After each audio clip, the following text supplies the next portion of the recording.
كلف النبي في مستوى ألا يدخر رزق اليوم لغد، وأنه لو ادخروا ما بزكيه، لأنه مكان من المعرفة بالله، من الثقة بالله، من التوكل على الله، من التوحيد، توحيد الله أرفع من مكانة الأمة بشيء كبير. في حديث يروي حالة من الحالات دي، قيل أن النبي تقدم مرة ليؤم أصحابه، وعندما هم بالصلاة ورفع يديه للتكبيرة وكاد أن يهوي بيديه في التكبيرة،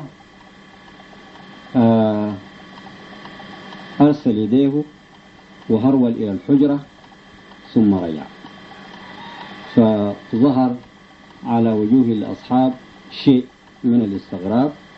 فعندما عاد ورآهم على تلك الحال قال: لعلكم راعكم ما فعلت. قالوا: نعم يا رسول الله. قال: فإني تذكرت أن في بيت آل محمد درهما فخشيت أن ألقى الله وأنا كانز. هذا هو مستواه من التكليف. وتكليف الأمة زي ما هو معروف في الصلاة في زكاة المقادير، وفي مجاراة ضعف الناس وهم الناس، لأنه الحكمة في التشريع وما عليه القرآن من لا يكلف الله نفسا إلا وسعها.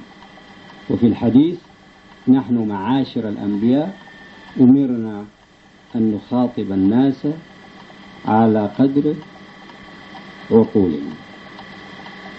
وفي القرآن نجد أنه في آية الزكاة قال: خذ من أموالهم. ونجد في القرآن يقول: وآتوهم من مال الله الذي آتاكم. آتوهم من مال الله الذي آتاكم. الإنسان في أول الأمر يشوف كأنه في تناقض. الحقيقة كثير من صور القرآن، من آيات القرآن، الإنسان الما مدركة يفتكر أنها فيها تناقض، لكنها هي في الحقيقة تنزل من معنى كبير إلى معنى صغير. المعنى في الحقيقة، المعنى الكبير هو أن المال مال الله، وآتوهم من مال الله الذي آتاكم. ويقول: وأنفقوا مما جعلكم مستخلفين فيه، وماله نحن خلفاء عليه ليرى كيف نصنع في هذه الخلافة. لكن المعنى ده بيكون بعيد من إدراكنا، لأنه ما جرى عليه العرف، ما جرت عليه العادة، ما تواضع عليه الناس، أن المال اللي بتكسبه هو مالك. فهو اللي جاري وهمهم ليس ما ينقل من الوهم. قال: خذ من أموالهم صدقة تطهرهم وتزكيهم بها وصل عليهم إن صلاتك سكن لهم.